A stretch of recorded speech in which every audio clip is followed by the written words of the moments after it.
All right, here we go. We're back. Which Wild Turkey is best? We got the 8. This time I'm going to run through it in the reverse. So the way I have it set up is 8 was my favorite, 4th was 2nd, 1 was 3rd. Then we had 2, 3, 7, 5, 6 being last place. So I'm going to go ahead and run it. Does it matter to do it in reverse? I guess I will. We'll see. I'll just go in reverse. I don't know. Like I said, I bit off way more than I can chew. But hopefully you dig it anyway. And thanks for being along for the ride if you're here. All right, here's glass 6. Sweet notes coming through. Other than that, mostly just whiskey. Here we go. Tastes good. I'll leave it at that. It's good. Here we go. Glass 5. Shit, I got like basically none left in here. Nose, super muted. Can't get anything off it. I wonder if that's what I said on the first go around. Just got to finish that. I do like it better than 6, so I'll keep it that way.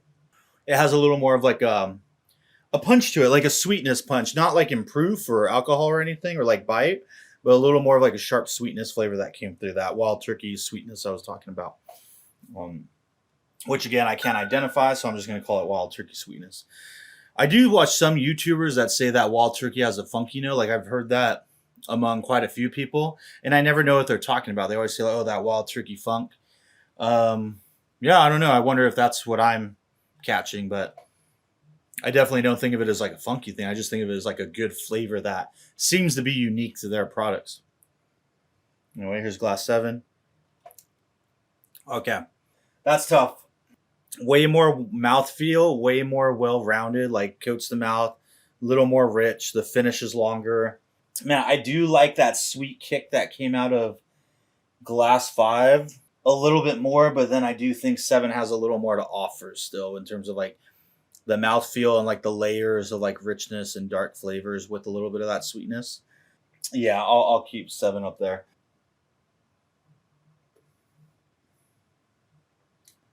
Yeah, that's going to go to last. That just didn't have anything else by comparison. I still have it lingering on the palate, but on a flavor wise, it just doesn't hit like 7 and 5 did, or even like 6 did. Yeah. All right. Final 4. And again, so this is worst. I don't even want to say worst, but to best being on the side. So glass 4, or 2, which is 4th place. That's good. I wish I had a little more 7 left. I think I'm going to switch them. They're both really close. 7 and 2, very close. 7 had a little more, I'm going to say, intensity to it. Yeah, I feel like when it comes to whiskey, you got to be careful with the words you use, because that doesn't mean it like bites a lot more or has more alcohol, whatever. Just as smooth. But yeah, 7 just had everything 2 had, but just amped up a little more. I guess I'll put it that way. So now we're down to the top 3. 1, 4, and 8. Here we go.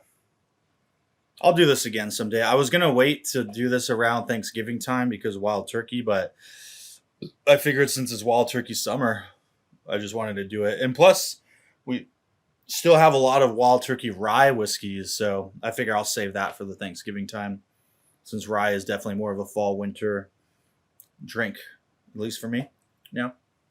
Yeah, 1 is dissipates too quickly. Sweet on the back end, a little sharp on the mid palate, a little too light on the front. I'm going to go ahead and drop that down right here. So we'll go 7 and 3rd, 2, then 1. 2nd place, which was glass 4. That's still good. It has more of that Wild Turkey sweetness. It gets really dark on the back of the palate, though. The finish is still going. It's a smooth, like, soft finish, but it is still lingering. Kind of like 7 and 2 did. I'll still keep this in that 2nd place slot. And then here's number 8. So going back, I haven't said much about the nose because I don't get much. This one still has a good, strong Wild Turkey sweet nose. That vanilla, cinnamon, corn. It's just too light on the front. I think I'm going to switch these. I'll do 4 and then 8.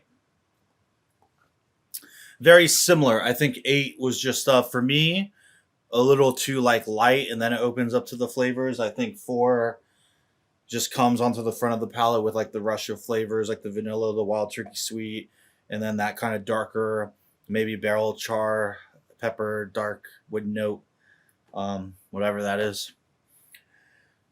Here we go. Here's the results, though. Let's do it. All right. So 3 was last place. And again, all of these were good. Again, I'm pretty baffled by the fact that despite the ranges improve, I mean, we have 3 that are 101, one that's like 90 or some shit, and then an 83, and then 116.8, and then 114.8. But they weren't that different. Like, again, even going through it the second time, like, I couldn't tell you what the 83 proof one or 86 proof one was versus the 116 proof one, which is pretty insane to me. So anyway, number 3, here we go. Oh shoot. The list is downstairs. Hold on. All right. Got the list here from my companion. So let's see. All right, number 3. Okay. Longbranch. Number 3, yeah, right there. Do it. Next up was number 6. Russell's 10-year. Okay. I'll do my best to kind of put these in an order. Then we had 5. Wild Turkey 101. I'm kind of surprised that was as low as it was. I thought that'd be up a little bit more. That's number 5. And then number 1. Holy shit. So halfway through this, my 5th place, Russell's Reserve 13. Wild. I would consider this one of my all-time favorite bourbons.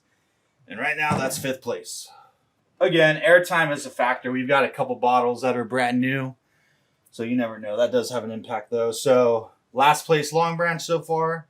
Second to last, Russell's 10. Then Turkey 101. Then Russell's 13. Then number 2 was my 4th place. Wild Turkey 12-year. Good Lord. That's crazy. 3rd place, number 7. Wild Turkey Rare Breed. Interesting. Dang, so that means the 2 single barrels are in the front here. Okay. So then 2nd place, number 8.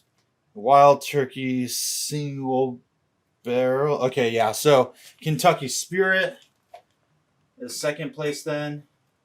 Make sure I don't drop these. And then just Russell's Reserve single barrel got number 1. Wow. I got this one. See, it's almost too bad that this one isn't a store pick too, because then I can't like really say much about it. But man, so I'll have to compare this versus some of the store picks then at some point. So I'll go through it again, and I'm going to double check here. So last place was number 3, Longbranch. Number 6 was second to last, Russell's 10. Number 5, third to last, Wild Turkey 101. Very surprising. 5th place, number 1, Russell's 13. 4 was always my number 1. I guess I'll have to watch the video back. But so number 2, Wild Turkey 12. Yeah, that's funny. Number 7, Wild Turkey Rare Breed. So 3rd place. I would have thought that'd be, top 3 is not bad. Then number 8, Kentucky Spirit. And again, like, it's funny that the single barrels have won this because those are the ones that are, again, inconsistent, right? Like, so you never know what you get. Like, this one is Campus Tyrone, I think Warehouse G, Rick number 9. And then I have another one that's a store pick that's, I think, Camp Nelson. And I've got several Russell's Reserve single barrel store picks too. So I'll definitely have to do all those in one tasting. But yeah, anyway, if you made it this far, thanks for watching. Make sure you check out the podcast. I think what I'm going to do next is, if you're into like violent samurai films, I still haven't covered all of the Lone Wolf and Cub movies. So I think my next kind of plan of attack, they'll probably be solo episodes. I'm going to do the Lone Wolf and Cub movies, and I'm going to drink all of the Russell's Reserve along with them. I've already done 6-year rye, so I'll start with single barrel rye, and then we'll work our way through it. And we will even include the single rick house, which maybe I should have thrown in here. Probably good that I didn't, though, because this was a lot to like handle and keep track of. But maybe I'll put this up against some of the single barrel and the store picks. That way it's narrowed down a little more. So yeah, we'll see what's up with that. Anyway, that's a wrap. Cheers. Thanks for watching.